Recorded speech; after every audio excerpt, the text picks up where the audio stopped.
दोस्तों नमस्कार। मैं केपी सिंह, आप देख रहे हैं पीपल बिल। दोस्तों, पिछली 17 सितंबर को हमारे प्रधानमंत्री माननीय नरेंद्र मोदी जी का 75वां जन्म दिवस था। 75 वर्ष मतलब उनकी पूरी हो गई थी, 75वीं वर्षगांठ थी उनकी। हमने जानबूझकर उस दिन उन पर कोई वीडियो नहीं बनाया, क्योंकि हम चाहते थे कि उनके सम्मान में एक प्रधानमंत्री जैसे हमारे देश के सर्वोच्च कार्यकारी पद पर वो विराजमान है, इसलिए जन्मदिन के दिन कोई ऐसी अशुभ बात उनके लिए नहीं की जानी चाहिए।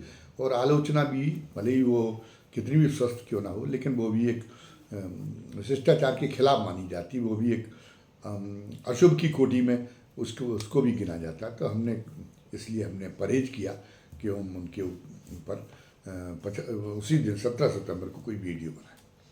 आज हम उनके जो है उनकी एक पूरा जो अभी तक की राजनीतिक उपलब्धियां हैं या जो उनकी राजनीतिक योगदान है, उस पर आज एक संक्षेप में लेकिन एक व्यंग्यावलोकन करने के लिए बैठे हुए हैं।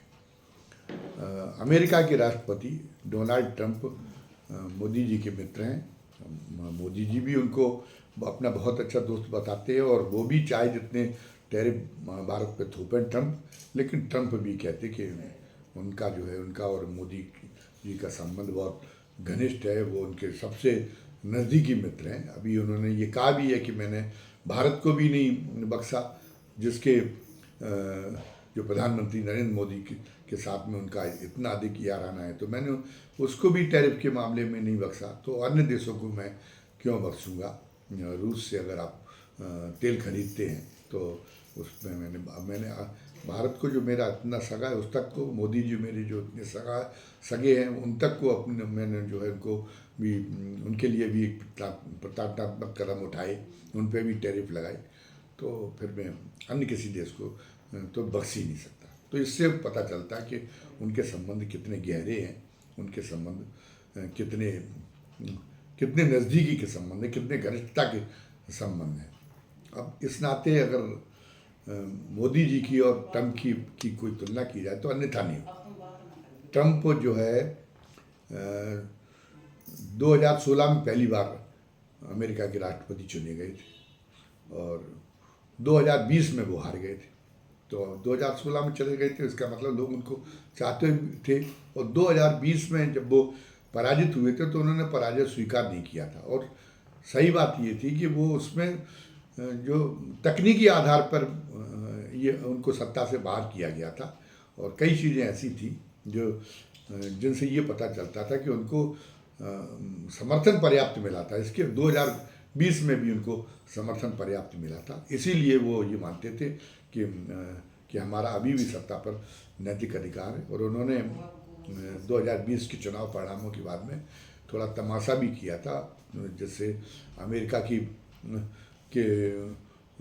लोकतंत्र की छवि दुनिया में खराब हुई थी। लेकिन अंततोगत्वा फिर उनको मांगना पड़ा था, जो बाइडेन को राष्ट्रपति के रूप में स्वीकार करना पड़ा था, और वो फिर जो है व्हाइट हाउस से बाहर जाना उन्होंने कबूल कर लिया था। तो कहने का मतलब ये कि हम भी ये मानते हैं कि 2020 में उन्होंने जो किया वो केवल एक मनमानी और एक जिद नहीं थी, उसके भी अपने आधार थे। उस समय भी उनकी लोकप्रियता में कोई बहुत खास कमी नहीं आई थी। जो मिले वोट थे वो भी बहुत वोट उस समय भी मिले थे, और वो जो हमने कहा कि तकनीकी आधार पर उनको जो है ये कहा गया था कि उनके जो चुनाव परिणाम घोषित हुए थे वो उन्हें तकनीकी आधार पर उन्हें सत्ता से बाहर किया गया था। तो अगर इन्होंने ये माना कि नहीं अभी भी मेरा तो अधिकार है, मुझे अभी भी पर्याप्त समर्थन है, तो उसमें उनकी कोई गलती नहीं थी। बहरहाल 2024 में जब अमेरिका की वहाँ 4 वर्ष का कार्यकाल होता है, फिर अमेरिका के लोगों को फिर राष्ट्रपति चुनने का अवसर मिला, तो उन्होंने जो है फिर ट्रंप को फिर राष्ट्रपति चुन लिया। और अमेरिका में 2 बार ही राष्ट्रपति चुना जा सकता है। तो और यदि अगर ये हो जाए, संशोधन हो जाए, वहाँ संविधान में संशोधन हो जाए, और ये हो जाए कि तीसरा मौका भी हासिल कर सकता है कोई राष्ट्रपति, तो मैं निश्चित रूप से कह सकता हूँ कि ट्रंप को तीसरा मौका भी मिल जाएगा। लेकिन संविधान में ऐसी, अमेरिका के संविधान में व्यवस्था नहीं है।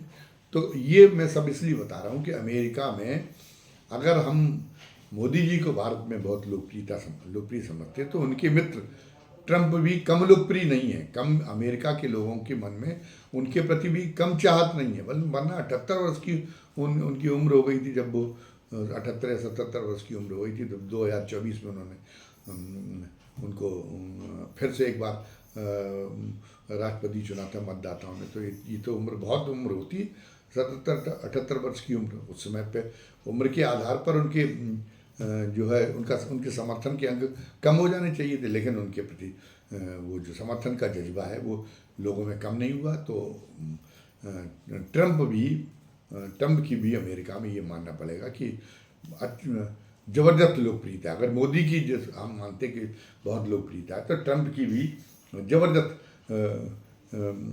लोकप्रियता। दोनों मित्र अपने अपने देशों में समान रूप से लोकप्रिय हैं। लेकिन है क्या कि इतने लोकप्रिय होने के बावजूद भी ट्रंप ये साहस नहीं कर पाए 2020 में।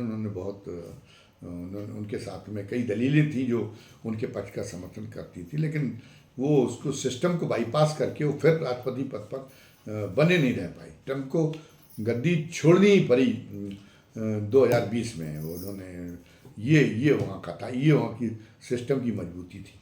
क्या उस तरह की सिस्टम की मजबूती हिंदुस्तान में है क्या? हम देखेंगे कि उस तरह अगर सिस्टम मजबूत हो, तो संस्थाओं को जब मोदी जी इतने लोकप्रिय हैं, तो मोदी जी को फिर संस्थाओं को कमज़ोर करने की ज़रूरत क्यों पड़े? फिर वो क्यों उन्हें पता है कि नैतिक रूप से ये बहुत गलत है कि आप जो चुनाव आयोग जो पूरा चुनावी प्रक्रिया का संचालन करता है, जिस पर निष्पक्ष और स्वतंत्र चुनाव कराने की जिम्मेदारी होती है, अगर ये धारणा जाएगी, अगर हम कोई ऐसा काम करेंगे चुनाव आयुक्त के चयन में कि हम एक प्रक्रिया ऐसी अपनाएंगे, उसके नियम ऐसे बनाएंगे जिसमें ये संभावना हो कि सरकार का पिट्ठू कोई चुनाव आयुक्त के रूप में बैठ जाएंगे, तो फिर तो ये नहीं हुआ कि सिस्टम को मजबूत करने वाला कदम नहीं हुआ। फिर तो ये माना जाना चाहिए कि सिस्टम को जो है कि आपने सिस्टम की मजबूती की आपने परवाह नहीं की। तो कहीं ना कहीं ये है कि ये जो आपकी हरकतें हैं, ये हरकतें ट्रंप की तुलना में आपको नीचे के पायदान पर खड़ा कर देती, क्योंकि ट्रंप की क्षमता नहीं थी सिस्टम की बाईपास करने की। लेकिन आप यहाँ पे जिस तरीके से सिस्टम को बाईपास करने का काम कर रहे हैं, और आप अतीत की दुहाई देने लगते कि इंदिरा गांधी ने भी 7 जजों को सुपरसीड कर दिया था। लोकतंत्र जब अमेरिका में था तब भी, और भारत में जब लोकतंत्र था तब भी। तो तब जो है, जो शुरुआती लोकतंत्र की अवस्था होती है, जब लोकतंत्र शैशव अवस्था में होता है, तब जो है तब उसमें न्यायिक पूजा का महत्व होता है। उसमें लोग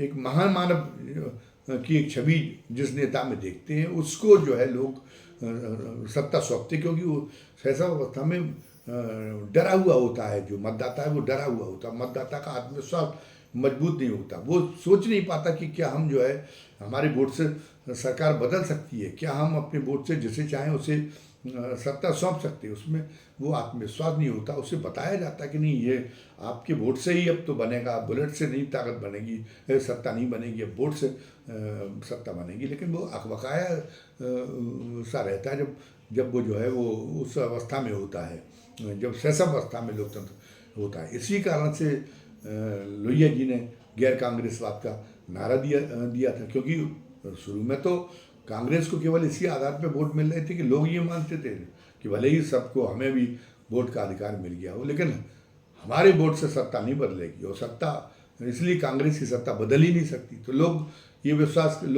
की विश्वास करने के लिए तैयार ही नहीं थे। तो बहुत सारा वोट कांग्रेस को इस नाते मिल जाता था शुरुआत में कि वो उनके लोगों को ये अपनी वोट की ताकत पर विश्वास नहीं था। तो एक बड़ा वर्ग था जो कांग्रेस को इस नाते वोट दे देता था कि जीतना तो कांग्रेस ही को ही है। तो लोहिया जी ने नारा दिया गैर कांग्रेसवाद का। उन्होंने कहा सबसे पहले तो ये होना चाहिए, हम बाकी जो अपनी राजनीतिक प्रतिबद्धताएं हैं, जो राजनीतिक विचारधारा है, उसकी बात बाद में करेंगे, लेकिन एक लोकतंत्र एक सुचारू रूप से गतिशील हो सके, इसके लिए सबसे पहले जरूरी है कि मतदाताओं को ये एहसास कराया जाए कि नहीं, आपके वोट से सत्ता बदल सकती है। तो जिस जनसंघ से उनकी विचारधारा नहीं मिलती थी, उस जनसंघ से भी उन्होंने इस उद्देश्य को पूरा करने के लिए, और उस जनसंघ से भी उन्होंने गठजोड़ किया, और तमाम दूसरी जो पार्टियां थी जिनसे जो विचारधारा के स्तर पर विपरीत ध्रुव पर खड़ी हुई थी, उनकी विचारधारा के बरक्स, तो उन पार्टियों से भी उन्होंने गठजोड़ किया। और उस समय उन्होंने अपना सर्वोच्च उद्देश्य ये घोषित किया कि एक बार मतदाताओं को ये करके दिखा दिया जाए कि उनके वोट से सत्ता बदल सकती है। उनके जीवन में, केंद्र में तो ये संभव नहीं हुआ, लेकिन कई राज्यों में जब सत्ता बदली गई तो मतदाताओं का आत्मविश्वास बढ़ा, यानी लोकतंत्र मजबूत हुआ। और उसके बाद में फिर ये हुआ कि 1977 में वो दुनिया में नहीं रह गई थी, लेकिन उसी प्रयोग से जो सारी पार्टियां आपातकाल के विरोध में इकट्ठी हो गई, उन्होंने कहा कि लोकतंत्र ज़्यादा महत्वपूर्ण है, लोकतंत्र को बचाना है। आपातकाल भले ही कितने भी नेक इरादे से लगाया हो, भले ही उसमें कितनी भी नेकी हो, लेकिन उसने लोकतंत्र को कमज़ोर करने का काम किया। तो फिर उन्होंने सारी पार्टियों ने एक होकर प्रयास किया, और 77 में केंद्र में जब सत्ता बदल गई, तो फिर केंद्र में सत्ता बदलने के बाद में एक तरह से लोकतंत्र का एक अगले चरण पर एक स्थिति विकास हुआ। और इस स्थिति विकास के बाद में फिर जो केंद्र की मनमानी है, उस पर अंकुश लगाई जाने की बात होने लगी, ये बात कही जाने लगी कि अब इंस्टीट्यूशन को मजबूत किया जाए। उसी समय सरकारी आयोग का गठन करना पड़ा, ताकि राज्य सरकारों को केंद्र जब चाहे तो जो बर्खास्त कर दे, वो मनमानी केंद्र की मनमानी पे रोक लगे। राज्यपालों की नियुक्ति के बारे में फिर धीरे धीरे ये कहा गया कि जिस राज्य में आपको राज्यपाल की नियुक्ति करनी हो, उसके मुख्यमंत्री से आप सहमति जरूर लें। आप 2-3 उनका नामों का एक पैनल तैयार करें और मुख्यमंत्री से पूछें, जिसके लिए आप भी रजामंद हो, मुख्यमंत्री भी रजामंद हो, उस पर भरोसा किया जाए। उसी को उस राज्य में राज्यपाल के तौर पे भेजा जाए, ताकि वो जो संबंधित राज्य है, अगर वहाँ पे विपक्ष का मुख्यमंत्री है, तो राज्यपाल के माध्यम से आप अलोकतांत्रिक तरीके का प्रयोग करके विपक्ष की मुख्यमंत्री की सरकार को परेशान न कर सकें और विपक्ष के मुख्यमंत्री को विफल न कर सकें। ये उस समय बात हुई। सुप्रीम कोर्ट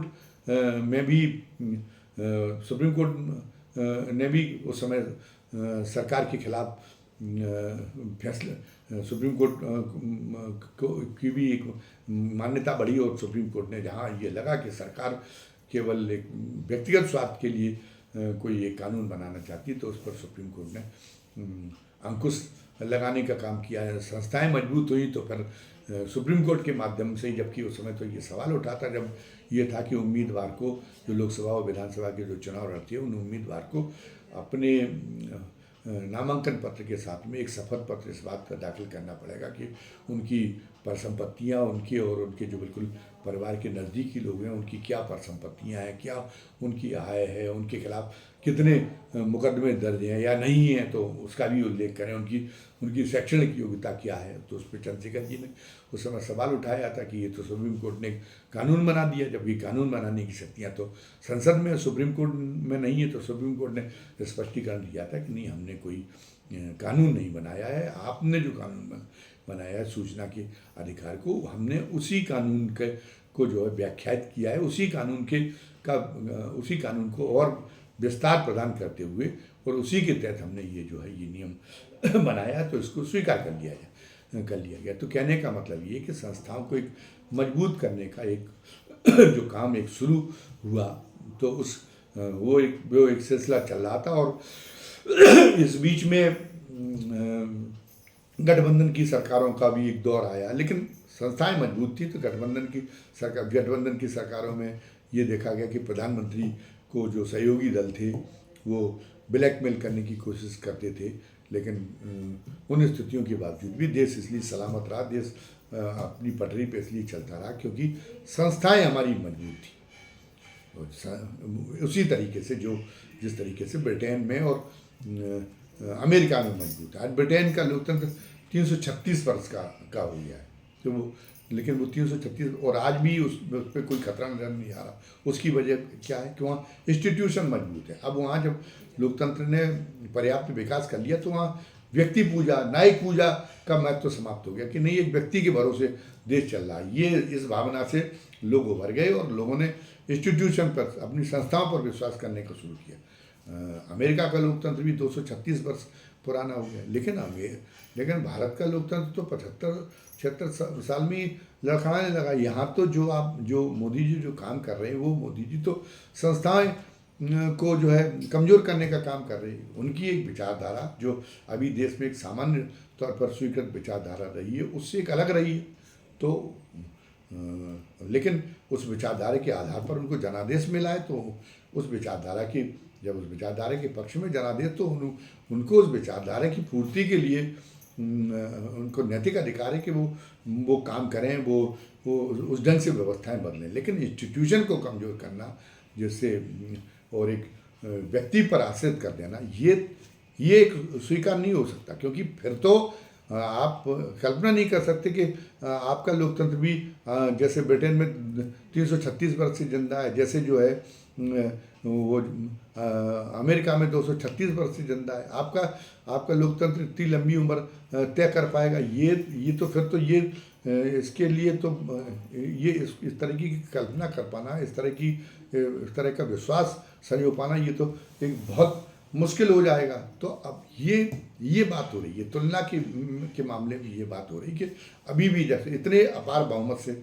वो आए हैं, ट्रंप बहुमत में सर आए हैं, तो ट्रंप की मनमानियों पर अभी भी वहाँ सुप्रीम कोर्ट बेखौफ होकर रोक लगा रहा है। वहाँ कोई ऐसी धारणा नहीं बनाएगी कि लोग कहने लगे कि अरे सुप्रीम कोर्ट तो राष्ट्रपति के उसमें फैसलों में रुकावट डाल के और देशद्रोह का काम कर रहा है। ये सुप्रीम कोर्ट तो ये जो है ये पता नहीं कहाँ से इसके जजेस को फंडिंग हो रही है। यहाँ तो हिंदुस्तान में तो संस्थाओं के लिए कहा जाने लगा, अगर सुप्रीम कोर्ट का कोई ऐसा फैसला है जिससे सरकार में, हालांकि सुप्रीम कोर्ट की स्थिति ये नहीं रहेगी, सुप्रीम कोर्ट पर भी अब बहुत प्रश्न चिन्ह लगने लगे हैं और उसको अब एक स्वायत्त संस्था के रूप में उसकी जो धारणा बनी हुई थी वो कमज़ोर हुई और एक अनुचित संस्था के रूप में उसकी छवि बनती जा रही है। लेकिन फिर भी अभी भी स्थिति ये है कि अगर सुप्रीम कोर्ट का एक फैसला सरकार के खिलाफ आता है तो पता चला कि जो हमारी सोशल मीडिया है उन पर एक बड़ा वर्ग, और उसकी शुरुआत करता है भारतीय जनता पार्टी की जो IT सेल है, उससे उसकी शुरुआत होती है बहुत शातिर तरीके से। और ये कहा जाने लगता है कि जज तो हमारे जो है वो ये इनकी राष्ट्रभक्ति ये वो जो संदिग्ध है और ये तो जो है कहीं बाहरी शक्तियों से प्रेरित हो गए और देश को कमज़ोर करने का फैसला ले रहे।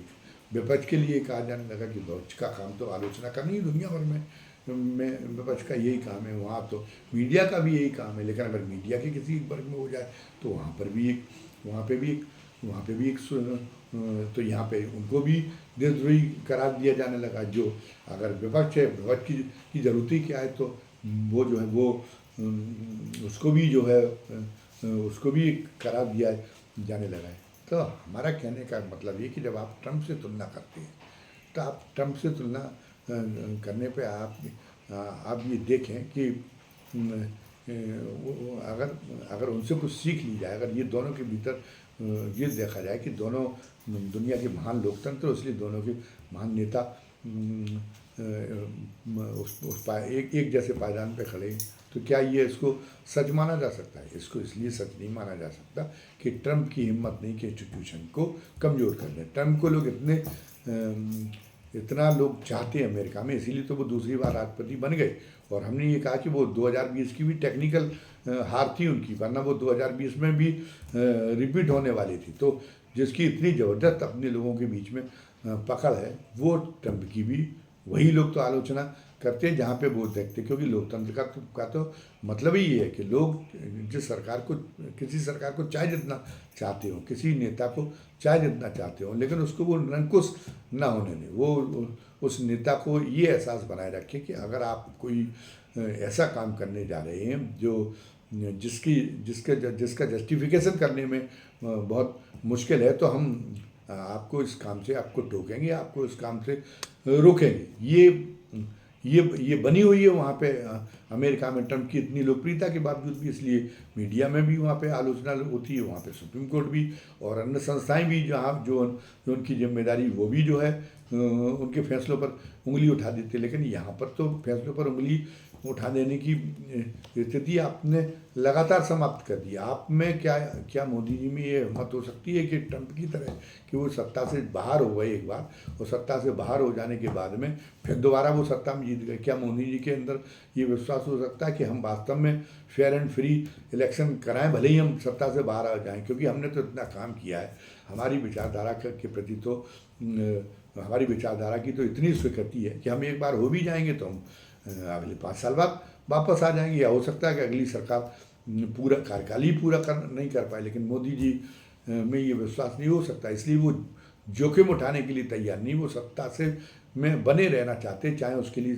संस्थाओं की का अस्तित्व तो बिल्कुल ही समाप्त करना पड़े। चुनाव आयोग के मामले में तो बहुत ज़्यादा साफ है, और जो कोर्ट में जो नियुक्तियाँ हो रही हैं, कोर्ट की में जिस तरीके की नियुक्तियाँ हो रही, तो उससे भी बहुत सारे स्पष्ट है कि वो कोर्ट का जो एक स्वरूप है कि न्यायिक पैमानों पर वो फैसले करे, वो स्थिति समाप्त होती जा रही। भारतीय जनता पार्टी की जो प्रवक्ता हैं, वो प्रवक्ता तक जो है वो हाई कोर्ट में नियुक्त हो रहे, वो हाई कोर्ट से वो सुप्रीम कोर्ट में पहुंच रहे हैं। तो वो कहाँ करेंगे? वो तो एक अपने राजनीतिक पूर्वाग्रह के आधार पर वो फैसला करेंगे, वो न्यायिक पैमाने के आधार पर क्यों फैसला करेंगे? और मोदी जी कितने भी महान क्यों ना हो, कितने भी बड़े महामानव क्यों ना हो, लेकिन ये जो लोग जो उनके लोग जो फैसला उनका हजम ना होने वाला हो, उस पर उंगली उठाने के जो अपने अधिकार को खुद ही समाप्त कर रही है, ये बड़ा खतरनाक है। क्योंकि कुल मिला के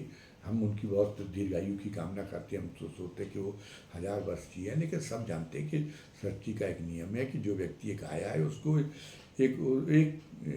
एक उसकी उम्र है कि उतनी उम्र तक वो रह सकता है। तो अगर उस व्यक्ति के लिए आप सारी अपनी पूरे सिस्टम को कुर्बान कर देंगे, तो क्या होगा? जब वो व्यक्ति नश्वर है, वो व्यक्ति जब नहीं रह जाएगा, वो कह रहे 20 साल हम कह रहे बना रहेगा, 15 साल बना रहेगा, इसके बाद में जब वो व्यक्ति नहीं रह जाएगा या शारीरिक रूप से अशक्त हो जाएगा, तो फिर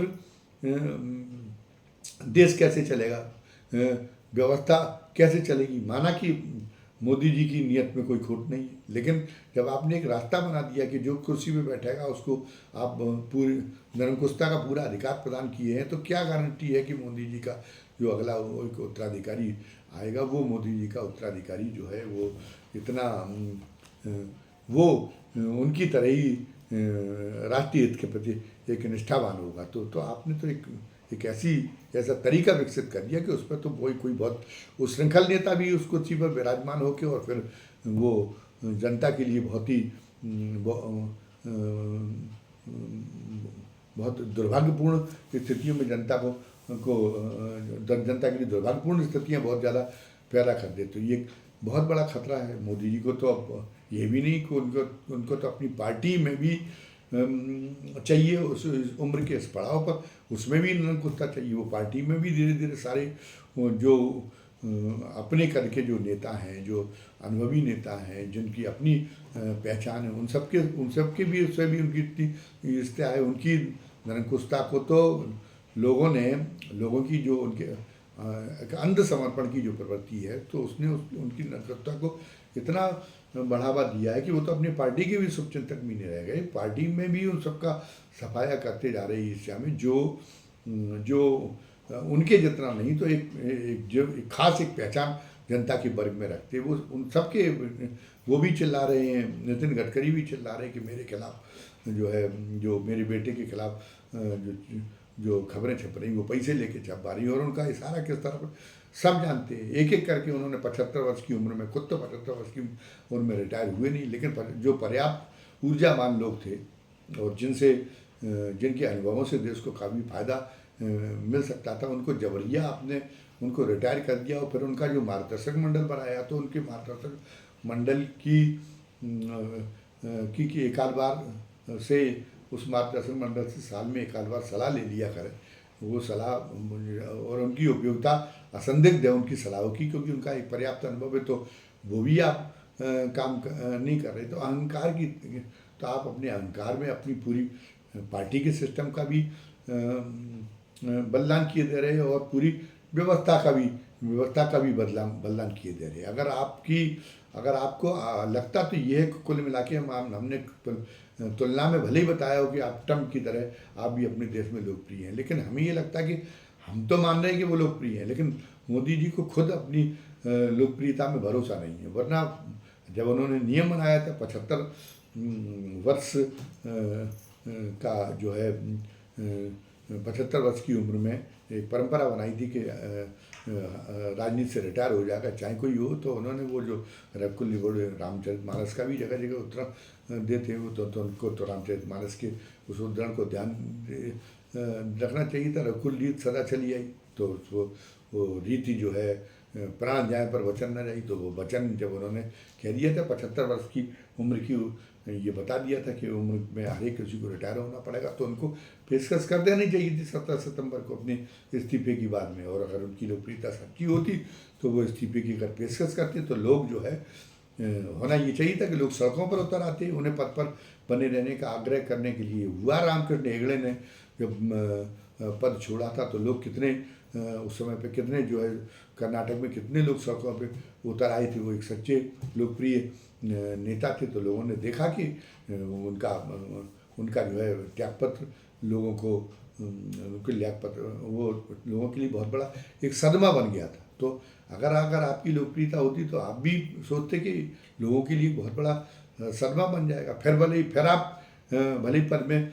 बने रहते, लेकिन फिर ये जो आपकी जो साथ को इससे धक्का लगा 75 वर्ष की उम्र के बाद, 75 वर्ष की उम्र जिस दिन आप पूरी कर रहे थे, उस दिन आपने सत्ता से हटने के अपने त्यागपत्र के देने के बारे में कोई चर्चा नहीं की कि कब आप सत्ता छोड़ेंगे।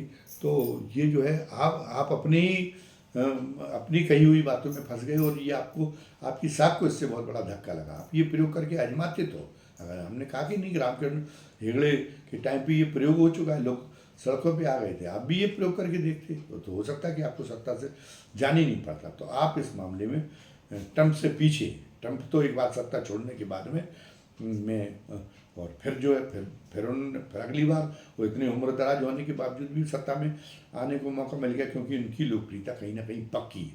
आप अपनी लोकप्रियता को, हम भले ही उसको पक्की समझें, लेकिन आप अपनी लोकप्रियता को कच्ची समझते हैं। इसलिए आप जो है कोई सिस्टम को मजबूत करने की आपकी जो जिम्मेदारी है, उस जिम्मेदारी से आप बिल्कुल दूर हट के सिस्टम को कमज़ोर कर रहे हैं, क्योंकि आपको कहीं ना कहीं आपके आत्मविश्वास की कमजोरी, आपको ये पता है कि अगर सिस्टम दुरुस्त तरीके से काम करेगा तो हम सत्ता से बाहर हो जाएंगे। इसका मतलब आपको अपनी लोकप्रियता के बारे में विश्वास नहीं, और आप वो भी जो हमने फिर बताया, फिर उसको दोहराए देते कि आप में दिखावे के लिए ही आपको इस्तीफे की पेशकश कर देनी चाहिए थी, लेकिन वो भी नहीं है। तो फिर इसका मतलब ये है कि आप ये मानते कि आप उतने लोकप्रिय नहीं है। बहरहाल ये तो मोदी जी का एक चैप्टर है, लेकिन आप लोगों के लिए ये ज़रूर है कि आप मोदी जी को कितना भी पसंद करें, मोदी जी को सत्ता में बनाए रखें, लेकिन उस उत्तरदायित्व का आप अपने का निर्वाह करें जो लोकतंत्र में आपको मिला हुआ है, जो अधिकार आपको मिला हुआ है कि जहाँ पर मोदी जी कोई ऐसा फैसला करते दिखाई दे रहे हैं, जो और तमाम वो करते हैं जिनमें मनमानी की बू आती है, वहाँ पर वो उनको दिखाएं कि नहीं, हम की जनता यहाँ की जागरूक है और उस पर अगर आवाज़ उठाएंगे तो उनकी जो है उनकी जो सत्ता के साथ में निरंकुश प्रवृत्ति तो हर एक में पनपती है, लेकिन लोकतंत्र व्यवस्था ही इस बात की कि वो नेता को निरंकुश नहीं होने देता, बशर्ते कि मतदाता अपना फर्ज निभाएं। तो आप अगर अपना उत्तरदायित्व निभाएंगे, वो अपना फर्ज निभाएंगे, तो मोदी जी निरंकुश नहीं हो पाएंगे, और आप मोदी जी को बनाए रखते हुए भी मोदी जी को से बहुत अच्छा काम ले पाएंगे अगर आपने इस मंत्र का आपने पालन किया कि निरंकुशता पर एक मनमानी पर अंकुश रखना हमारा काम है। मनमानी पर अंकुश का किसी उनकी भी मनमानी पर अंकुश का आप अगर एहसास कराने की अगर क्षमता दिखाएंगे तो मोदी जी बहुत ज़्यादा बेहतर प्रधानमंत्री साबित होंगे। आप इस बारे में क्या सोचते हैं, ये कमेंट बॉक्स में लिख के हमें ज़रूर अवगत कराएं। और आज की वीडियो, अभी की वीडियो में बस इतना ही। धन्यवाद। जय हिंद, जय भारत।